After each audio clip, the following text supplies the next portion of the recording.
Mesdames et messieurs, bonsoir et bienvenue dans ce nouveau numéro de votre magazine Tac au Tac. La femme est à l'honneur en ce mois de mars. La fois passée, j'ai reçu une femme entrepreneur. Aujourd'hui, je reçois pour vous une femme de médias. Il s'agit de Madame Bernadette Kemango. Bonsoir et bienvenue dans Tac au Tac magazine. Comment allez-vous? Bon mois de mars. Hein? C'est notre mois, c'est le mois qui nous est dédié. Et vous allez bien sinon? Oui, ça va, on va bien. Bon, bonne fête à toutes les femmes qui nous suivent. Bien que c'est pas une fête, hein. Il faut toujours faire comprendre à toutes les femmes que c'est pas une fête. C'est pas une fête, c'est juste, disons, une commémoration sur les activités des droits de la femme, une manière de pouvoir attirer l'attention sur la sensibilisation en matière des droits des femmes. Eh bien, Madame Bernadette, vous êtes une femme de médias. Le thème du mois de la femme parle de l'autonomisation et c'est lié aussi à la lutte contre le réchauffement climatique. En tant que femme de médias, ce thème vous dit quelque chose? Bon, ce thème, c'est un thème intéressant. Ça, c'est notre thème national. Hein? Ça, c'est le thème national, international, l'égalité de sexe. C'est ça, sur le thème national. Bon, moi, j'ai toujours l'impression que c'est toujours les mêmes thèmes. Ah oui, oui. C'est ce que je voulais d'ailleurs vous dire, que c'est toujours le même thème qui revient tous les ans. C'est ça, on ajoute juste un ou deux mots pour essayer de faire la différence. Ce coup-ci, on a ajouté le thème sur le climat, qui est quand même aussi un thème très important parce qu'on fait face sérieusement au réchauffement climatique et ça a des répercussions. Les femmes même à Menkaou ont eu à planter des arbres. C'est ça, elles ont eu à planter des arbres parce que c'est vrai, quand on circule en ville ces derniers temps, on a coupé tous les arbres qu'il y avait. Il y a même certaines espèces d'arbres que je me rends compte qui n'existent plus. Je me souviens quand on était un peu plus jeune, on avait les madamés, on avait les ndika. Sur le boulevard. Oui, sur le boulevard, on avait beaucoup d'arbres. Mais quand vous vous promenez actuellement en ville, hier j'étais en ville, mais il y avait une chaleur horrible. Tout simplement parce qu'il y a plus de goudron, il fait très chaud, il y a plus de goudron. Il y a plus de maisons là en hauteur. Mais je me demande pourquoi on avait coupé tous ces arbres à l'époque des Kabila. Mais jusqu'à présent, rien n'est fait. Mais c'est vrai que ça a vraiment des répercussions, surtout sur l'agriculture congolaise. Évidemment, je suis pas trop spécialiste en la matière, mais tout ce que je peux remarquer quand on parle avec nos mamans, nos braves mamans qui chaque jour se lèvent très tôt le matin pour aller dans les champs nous donner de quoi nous nourrir. Mais elles vous disent qu'effectivement, il y a quelques différences qu'elles sentent par rapport à cette chaleur face à laquelle que nous affrontons plutôt chaque jour. Vous avez dit que, vous venez de dire là tantôt que c'est le même thème qui revient tous les ans. Alors, en tant que femme de médias, comment trouvez-vous que le même thème, on revient toujours au même thème? Selon vous, la femme n'a-t-elle toujours pas compris le sens de cette journée?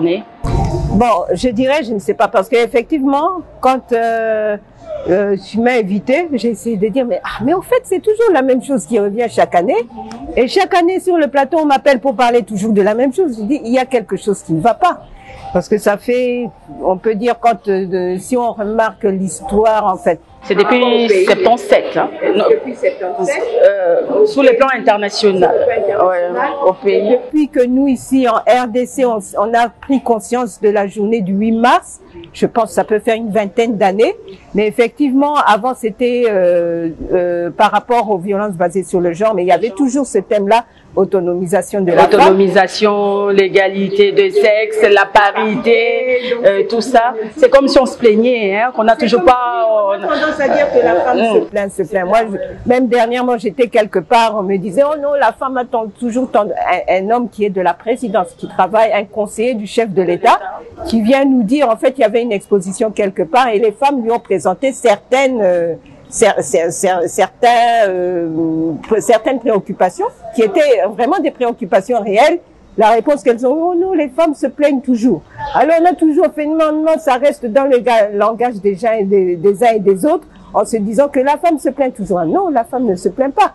Quand il y a une préoccupation à soumettre, je pense que quand un homme, si c'était un homme qui venait présenter sa préoccupation, on dira pas non, l'homme se plaint.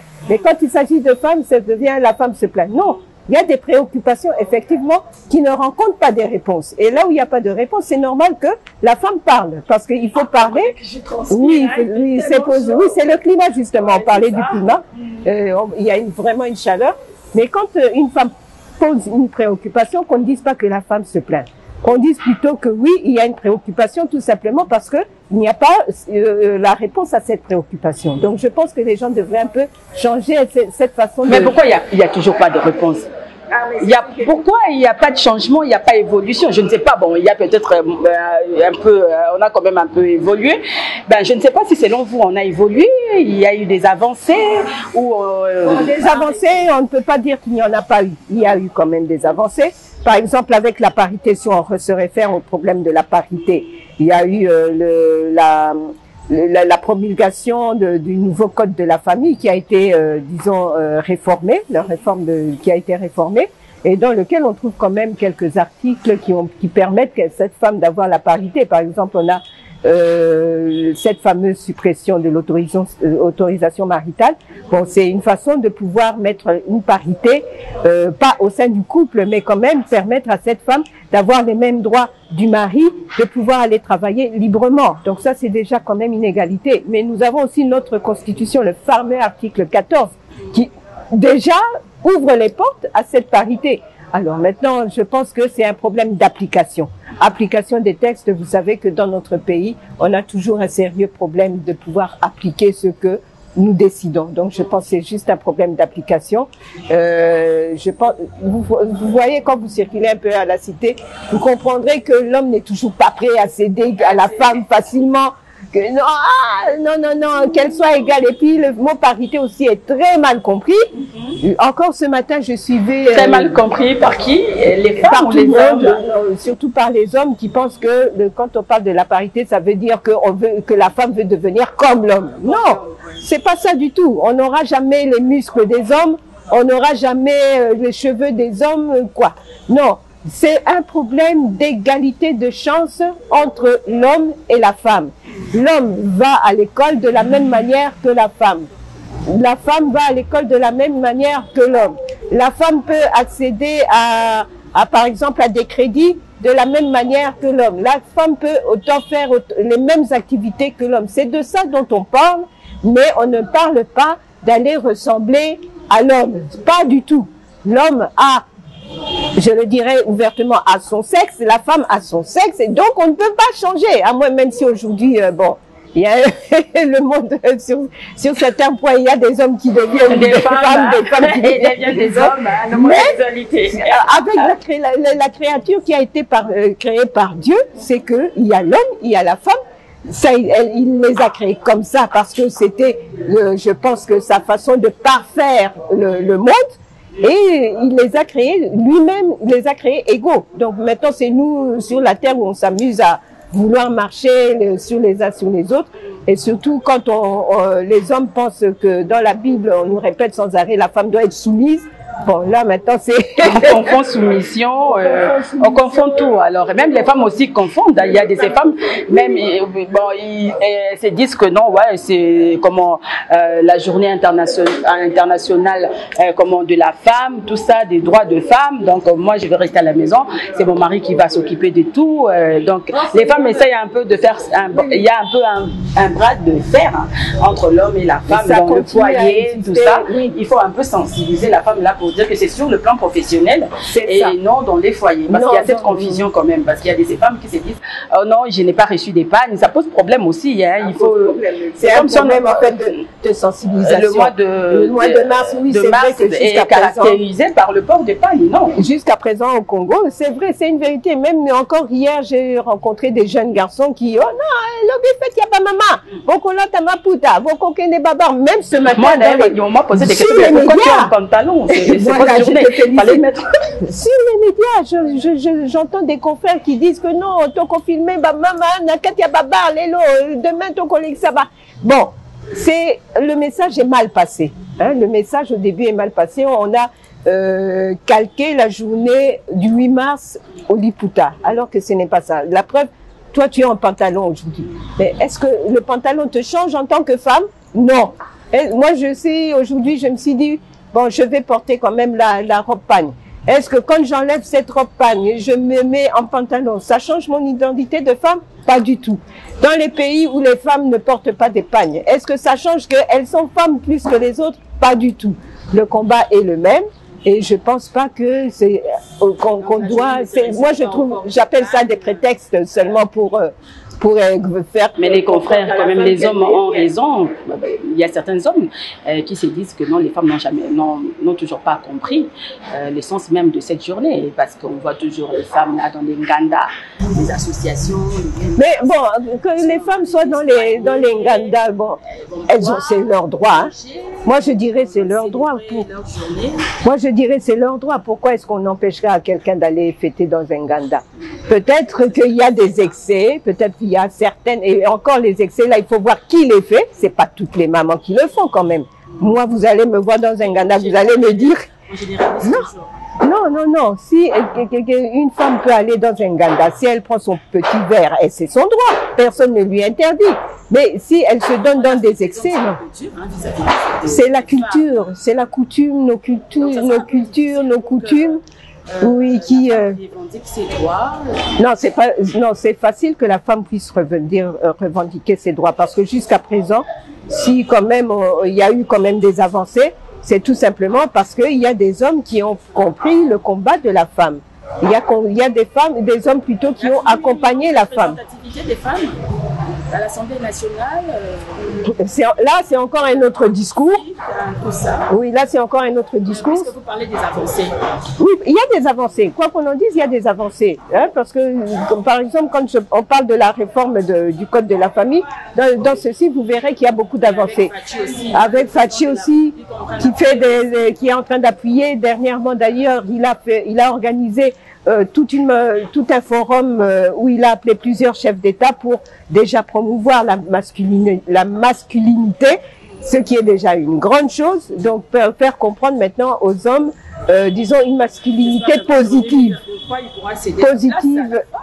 Et pas une femme présidente de la République, parce que la femme représente 52% de la population. Nous sommes quand même très nombreuses, mais il n'y a toujours pas comme un président de la République femme. Il faut toujours continuer les sensibilisations.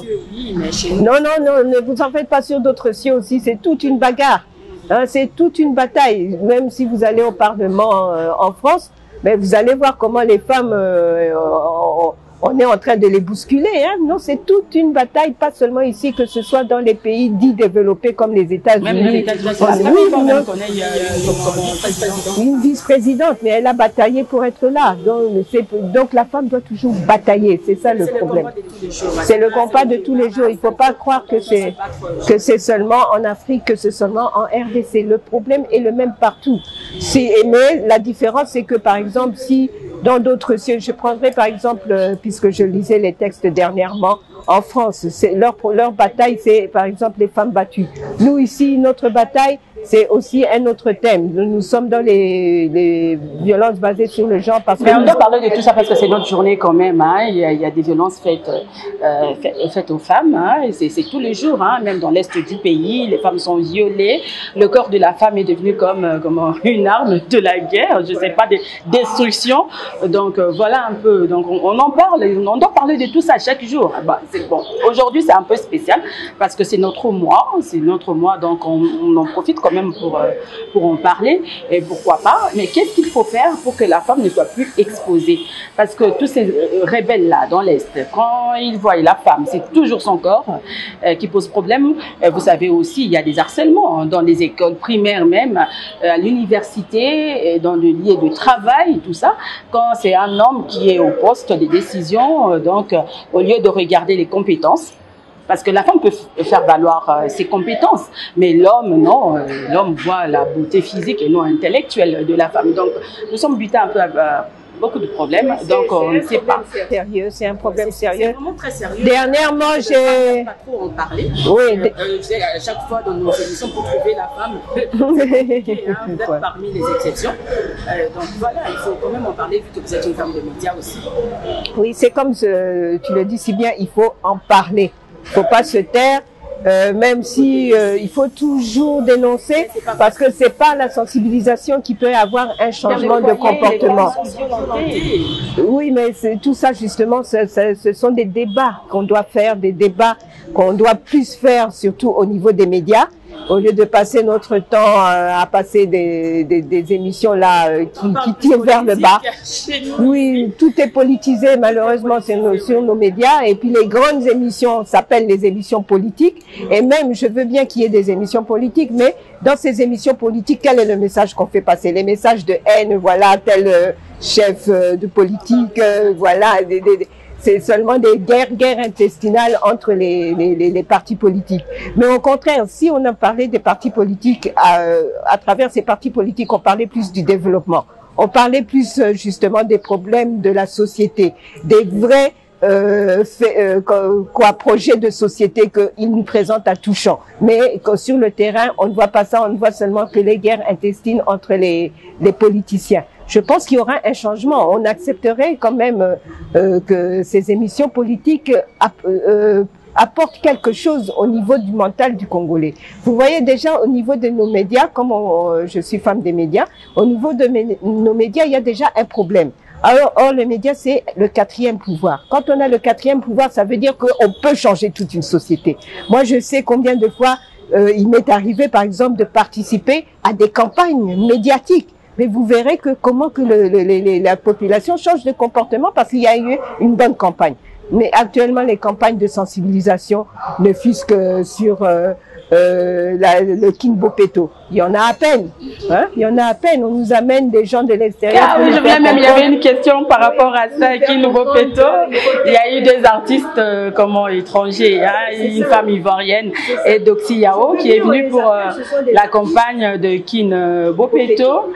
Oh, je veux bien, on les appelle, ce sont des artistes qui viennent faire leur travail, je ne suis pas contre, mais... Vous êtes parmi ceux qui ne sont pas d'accord, qui n'étaient pas d'accord? Bon, c'est pas que je n'étais pas d'accord, j'étais peut-être pas d'accord avec la manière dont ça a été fait. Je pense que nous avons des médias, pourquoi ne pas cet argent qui a été utilisé, les mettre dans les médias et faire des fortes sensibilisations? Nos autorités ne croient pas à nos médias, hein. On n'est pas connus, il paraît, on ne sait pas, on ne pourra pas sensibiliser, tout ça. Et pourtant, nous avons des artistes ici, nous avons des experts en communication, tout ça, donc qui peuvent bien sensibiliser la population. On n'a pas besoin de... Non, on n'a pas, généralement, comme tel, on n'en a pas besoin. Vous prenez cet argent, vous le mettez sur le média, vous choisissez quelques médias. Bon, c'est son projet, on ne peut pas lui reprocher ça. C'est peut-être la manière dont ça a été fait. Ça a un peu heurté certaines personnes. Ça fait couler beaucoup d'encre, mais c'était peut-être pas par mauvaise foi, je peux le dire, mais je pense que tout cet argent qui est passé par là, on pouvait très bien les utiliser auprès des médias. On pouvait justement très bien les utiliser auprès des mamans, sensibiliser les mamans, parce que les mamans, ce sont celles qui sont les premières actrices de la propreté. Prendre cet argent, allez les sensibiliser, ne vous en faites pas. Quand on sensibilise, une bonne campagne de sensibilisation change toujours les mentalités, change toujours les comportements. Et c'est là où il y a quelque chose qui manque au niveau malheureusement, de nos autorités au sein du gouvernement national et provincial. Bon, je ne sais pas ce qui se passe chez eux, mais franchement, je pense ils ont le moyen de le faire. C'est juste un peu de volonté. Vous êtes une maman, alors dites-moi, est-ce que Kinshasa est Bopeto? Kinshasa? Oui. Bon, je n'ose pas. Pour ne parler que de Kinshasa. Pour ne parler que de Kinshasa, mais toi-même tu circules dans Kinshasa, tu connais la réponse. Non, si on doit faire une évaluation, il y a à redire malheureusement. Même là, on tourne une émission dans une salle, mais juste avant d'entrer à l'entrée, bon, c'est dans un état de propreté. C'est ça, c'est ce qu'il faut faire. Comme vous venez de le dire, il faut sensibiliser. Bon, en fait, l'État ne peut pas, le gouvernement ne peut pas venir chez toi pour enlever des ordures, tout ça. Il faut que, même dans nos marchés, tout ça. Il faut voir un peu comment on appelle ça sur le plan technique. Comment maintenant la ville de Kinshasa accueille une population, parce qu'il semble que la ville de Kinshasa a été au début faite pour un certain, on m'avait parlé dernièrement de 500 000 habitants, je crois. Mais actuellement, quel est le nombre d'habitants? Alors, cette saleté n'est qu'une conséquence un peu de cette masse populaire que nous enregistrons ici à Kinshasa. Donc d'abord, il faudrait plutôt retravailler le cadastre de la ville de Kinshasa avant de pouvoir se plaindre que c'est la maman qui jette ses ordures sur la rue. Non, sur le plan catastral, qu'est-ce qui est fait? Quand quelqu'un vient, il place sa maison là il construit parce qu'il a un peu d'argent, il décide, bon, je prends ce coin de rue, et puis il se soucie même pas de la canalisation de eau, il se soucie même pas de de l'environnement, disons, autour de lui, et on le laisse faire. Bon, maintenant, on va se plaindre comment? Le cadastre est là. On a tout un ministère des affaires foncières qui est là, qui laisse regarder. Et après ça, on va se plaindre que Kinshasa est sale. Non. Tout est consécutif, donc la responsabilité incombe à tout le monde. Incombe à tout le monde, c'est ça. Eh ben, nous allons revenir un peu sur le thème, hein, parce qu'on parle de notre moi, hein, c'est bien que nous sommes des femmes de médias, on parle de tout et de rien, hein, parce que ça concerne notre pays. Ben voilà. Alors revenons un peu sur les thèmes, la promotion, de l'autonomisation des filles et des femmes. Qui doit autonomiser? Est-ce que la femme congolaise est autonome? C'est quoi l'autonomie? Qu'est-ce que vous attendez par autonomisation? Il faut expliquer quand même avec ces femmes, parce que nous avons des femmes rurales aussi, hein, parce que aux autres thème na français makasi. La femme rurale là, la femme de ceux qui nkole kuna zo sala bilanga kuna, est-ce qu'elles comprendre yango? Est-ce que le ministère genre va sensibiliser Basiwana? Parce que je ne crois pas qu'il y ait eu une activité officielle ici chez nous, hein. Ezaki ailleurs, hein, ici à Kinshasa, en Mbandaka, et ben voilà, est-ce que les femmes de Mbandaka bah yebi autonomisation, et ben que le banabana monogoni na français, tout na lokota ya lingala. Bon, na français, na lingala c'est peut-être un peu compliqué, mais na lingala pesa autonomisation. Je sais pas pourquoi on prend un nom compliqué. Il suffit de dire indépendance, c'est tout. C'est tout. Indépendance financière surtout. Non, bon, c'est comme je disais, la femme, c'est elle qui a l'économie du pays entre les mains. C'est elle qui, la première, oui, la nourricière qui, la première, se lève déjà à 4 heures du matin. Quand vous allez dans les villages, elle est déjà levée à 4 heures du matin avec sa houe sur le dos, son bébé sur le dos pour aller dans les champs. Oui, ici à Kinshasa, maman Amapa. 4 heures du matin, elles sont déjà là sur la rue, les mamas bilanga, elles sont déjà dans la rue en train de faire leurs colis pour aller vendre. Donc l'économie vraiment agricole est entre les mains des femmes. Mais après ça, on aime toujours l'écraser en disant qu'elle ne fait absolument rien. Rien que ça, c'est une façon d'être autonome. Mais malheureusement, cette autonomie, elle ne l'exerce pas tellement parce qu'elle ne connaît pas son droit économique. Dernièrement, on a fait une descente pour faire une enquête avec l'initiative de ONU Femmes qui nous avait un peu sollicité pour que nous allions dans les marchés de Kinshasa et faire une enquête pour savoir quel est le niveau de connaissance des droits économiques de la femme, qui est celle qui vend vraiment dans les marchés. Je vous dis que c'est zéro. Quand vous lui posez la question de savoir, oh non, est-ce que vous connaissez les violences économiques? Elle vous ramène à quoi? Aux violences sexuelles. Donc pour elle, le mot violence est associé directement au sexuel. Mais quand vous lui parlez, non, il y a des violences aussi économiques, elles ne le savent pas. Donc quelqu'un qui s'ignore, comme j'ai l'habitude de dire, le manque de connaissances, c'est toujours l'ignorance. C'est ça. Donc elles sont dans l'ignorance. Je pense que cette femme-là, si on lui montrait, non, voilà, tes droits économiques, voilà, c'est ça, c'est ça, c'est ça, je pense qu'elle pourrait changer et mieux assurer cette autonomisation. Il y a les ONG, associations, il y a les médias. Il y a le média, mais on ne sensibilise pas. Mais on préfère parler politique, non? On préfère parler des guerres entre les politiciens, à Sali Boye, à Fini Boye, à Lobby Boye. C'est ça qui attire l'attention. Quand nous avons ce qu'on appelle les soi-disant théâtres, que moi je n'appelle pas théâtre, je sais pas si c'est du cinéma, si c'est quoi, c'est tout sauf du théâtre. Mais quel message on fait passer là-dedans? Or, on sait que beaucoup de femmes adorent regarder ces genres de programmes. Mais quel est le message? C'est toujours moi si Betty Sokinani, tout ça. Bon, peut-être dans nos médias, on dit que ça ne rapporte pas. On va dire politique parce qu'avec la politique, il y a l'argent, oui. Cet artiste congolais qu'on néglige, c'est justement ces communicateurs-là qu'on devrait utiliser à travers ces programmes pour faire passer le bon message. Donc voilà, il y a ceci, il y a cela. Passer ce message, ça, je pense qu'il y aurait un travail qui serait fait au niveau de la population. Mais on dit toujours que pour que la femme réussisse, la femme a toujours besoin du soutien d'un homme ou des hommes. Peut-on dire que les combats de la femme sont les hommes et voués à l'échec? Non, la femme n'est pas là pour combattre l'homme.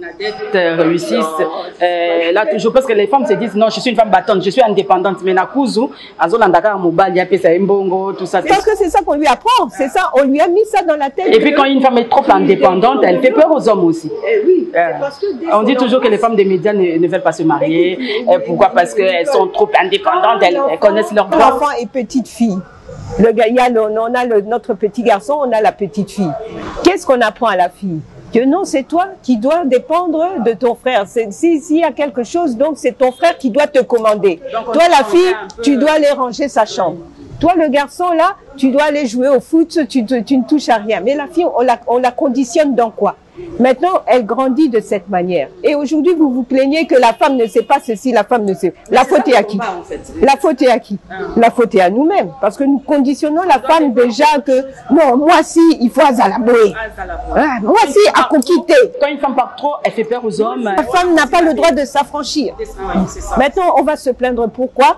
Par rapport à ce que la femme nous présente maintenant, au résultat de ce que la femme nous présente. Alors que la faute, c'est la société elle-même, c'est la coutume, c'est la culture elle-même qui conditionne nos femmes, nos jeunes filles à évoluer de cette manière.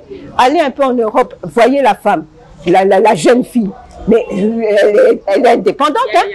Ah oui, un garçon qui ose venir lui donner un cadeau, ne fût-ce qu'un cadeau. Mais la fille est capable de le gifler, tout simplement. Pourquoi? Parce qu'on lui a appris que tu es l'égal du garçon, l'égal, pas l'égal dans le matière de sexe, mais l'égal dans les droits. C'est ça la parité.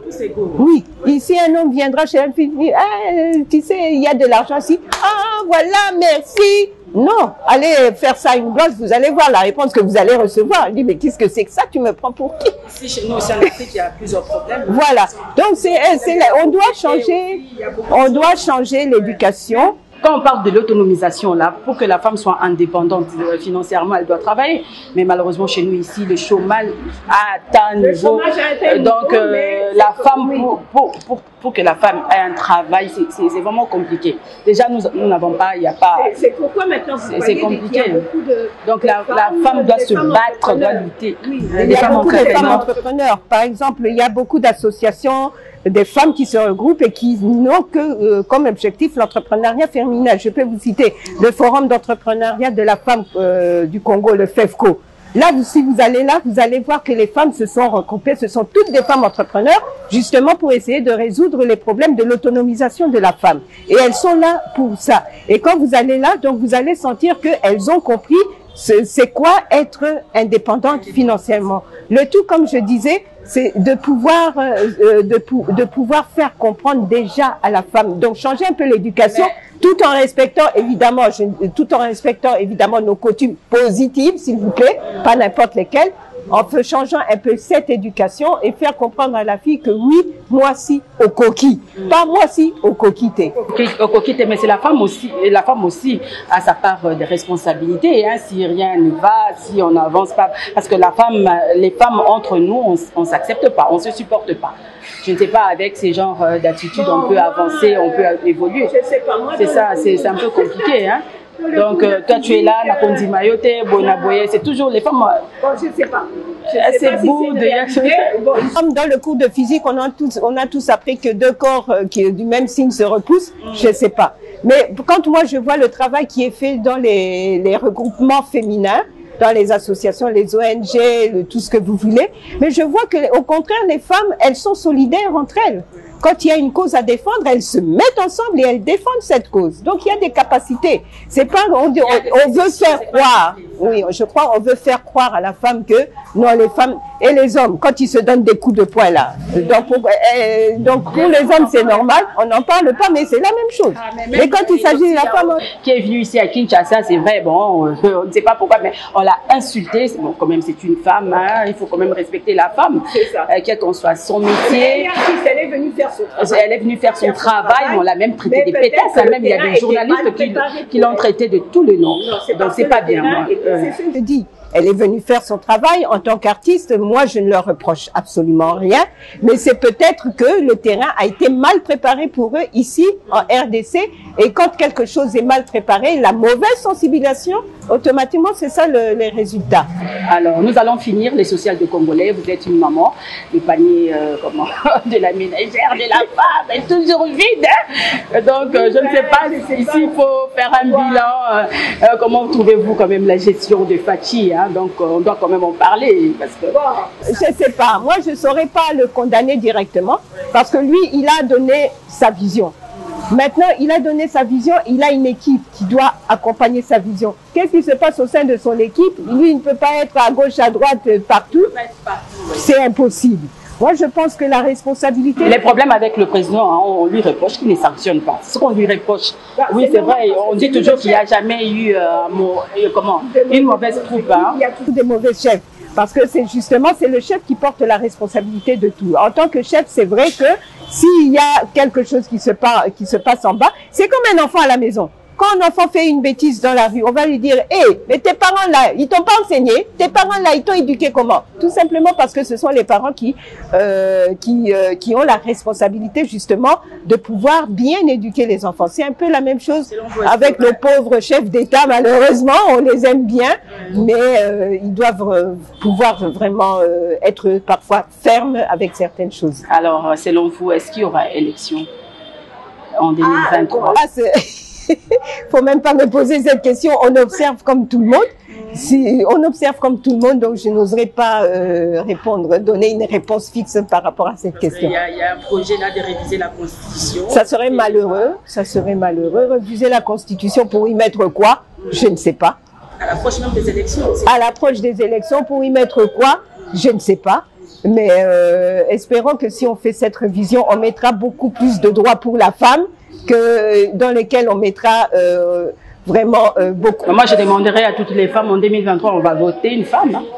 Hein, peut-être que la femme peut changer parce que les hommes sont là, rien ne change toujours. Espérons peut-être qu'une femme peut changer les choses. Hein. C'est la meilleure gestionnaire même dans les entreprises, on a remarqué que les entreprises qui ont le mieux évolué. Les femmes sont très nombreuses. Les entreprises qui ont mieux évolué, ce sont les entreprises qui étaient tenues par des femmes. Donc, côté gestion, la meilleure gestion, c'est toujours la femme. Alors, un mot de la fin, et puis on va se dire au revoir. Si vous pouvez vous adresser à toutes les femmes des médias, bien que nous sommes un peu critiqués ces jours-ci, on ne se marie pas, tout ça. Est-ce que c'est une obligation? C'est un choix, hein? On doit assumer. Il y a des hommes qui nous critiquent, il y a cette pression de la société, là. Pareil, les femmes journalistes ne veulent pas se marier. Vous me rejoignez quand je dis que quand la société veut... comment je peux dire, veut peut-être ridiculiser une chose, donc on va vous présenter du n'importe quoi. La vie comme telle, nous n'avons aucun texte de loi qui empêche à une personne, qu'elle soit homme ou femme, de pouvoir s'habiller tel qu'il veut. C'est seulement la personne, toi, tu dois te dire, non, ce que je porte, est-ce que c'est décent? Est-ce que c'est indécent? Est-ce que ça va choquer la société? Est-ce que quand je vais passer dans la rue, ça va aller? C'est juste une prise de conscience, donc un bon sens de la personne. Mais personne n'est empêché. Par exemple, la fille veut s'habiller en mini-jupe. Il n'y a aucune loi. Mais seulement c'est ton bon sens qui doit primer sur toute chose. Et en tant que femme des médias, eh bien, je dirais seulement que nos programmes, même si c'est politique, que ça parle beaucoup plus de développement de la femme, de la jeunesse, que les guerres intestines là, entre les politiciens, on n'en a pas besoin. Bien, en fait, dernière question. J'ai lancé une campagne là, lutte contre des produits les produits éclaircissants, tout ça. Il y a de ces femmes hein, qui veulent toujours éclaircir leur peau. Beauté na bango noirté, ils n'assument pas comment leur peau, hein, Tika Choco, donc Tika Choco assume ta peau. Et j'ai dansé un peu comment cette campagne-là. Est-ce que vous avez un message particulier à adresser à toutes ces femmes-là qui n'assument pas leur peau? Elles se disent que non, elles sont plus belles. Ce sont plus les hommes qui non, il faut être clair pour être belle, il faut être clair de peau. Non, c'est pas ça. D'ailleurs, c'est beau parce que moi, je suis dans la production des cosmétiques naturels. Donc, je traite vraiment la peau avec des produits naturels, des savons 100% bio, sans additifs chimiques. Je pense que ces femmes-là, si elles font ça, c'est tout simplement le regard, encore une fois, de la société, qui disent que non, pour être belle, il faut ceci. En Europe, pour être belle, il faut être mince. En Afrique, pour être belle, il faut être forte. Oui, il faut être ceci, c'est toujours le regard de la société qui font que il y ait toujours ça. Mais ces derniers temps, bon, quand même, il faut, tout ce que je conseillerais quand même, c'est le retour un peu aux produits naturels. Vous voulez les produits naturels, moi-même, je suis là. Je fais la production des savons, huiles essentielles, crèmes. Numéro de contact, hein, peut-être les gens vont vous appeler. 81 7 33 34 17. Donc pour les soins de la peau, il faut le faire parce que le fait d'avoir une belle peau, ça permet aussi à toute personne, que ce soit un homme ou une femme, l'apparence fait partie aussi de comment je peux dire, de l'avancement de la société. Oui, quand vous voyez une personne qui s'assure, en fait, ce que je veux dire, c'est ceci, j'ai parmi mes clientes des femmes qui ont vraiment des peaux abîmées. Et elles me disent, non, j'ai honte de passer à base de l'hydroquinone. Il y a même des hommes aussi. Les peaux, ça devient, vous voyez, un peu des cancers de peau, ou bien, je ne sais pas, des peaux tachées, des fêtes très abîmées, et puis vous voyez, elles viennent chez vous, elles vous disent non, j'ai honte, tout ça. Vous leur prescrivez les produits nécessaires, non, voilà, essayez d'abord d'arrêter toutes ces histoires, commencez peut-être à utiliser des produits 100% naturels, sans additifs chimiques, et vos peaux vont revenir. Et quand elles me reviennent, elles reviennent avec des sourires comme ça. Ah ben oui, les femmes doivent assumer, assume ta peau. Tu es une femme noire, assume ta peau, tu es belle telle que tu es, parce que Dieu nous a créés avec diversité.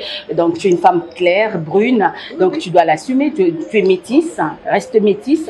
Il faut pas des ajouts bois noirs. Une maman là, elle est bois noir quand vous la voyez, une belle bois. Maintenant elle est venue chez moi, oh maman Bernadette, et moi aussi j'ai besoin de, j'ai dit, madame, tu peux pleurer, tu peux rire, je ne te donnerai rien parce que tu as une belle peau, un vrai bois noir. Oui, on doit demander à toutes ces femmes-là qui ont la peau sombre de s'assumer, hein, de ne pas utiliser des produits à base de l'hydroquinone, abîmer votre peau, c'est pas bon. Les dictats de la société. Surtout moi, je ne suis même pas, je ne cède pas. Ouais, je suis fière, hein. Je suis fière, j'assume ma peau, ma taille, tout ça. Je suis une femme africaine, femme africaine, donc voilà, c'est la beauté de Dieu. S'il vous a donné cette beauté, il sait pourquoi. Et la vraie beauté d'ailleurs, c'est le cœur. Le cœur. Ah, merci beaucoup, Madame Bernadette Kamango. En tout cas, merci de répondre à notre invitation. Ça sera tout, l'émission est terminée. Mesdames et messieurs, merci à vous de nous avoir suivis. Merci à l'équipe technique. Au revoir et à la prochaine.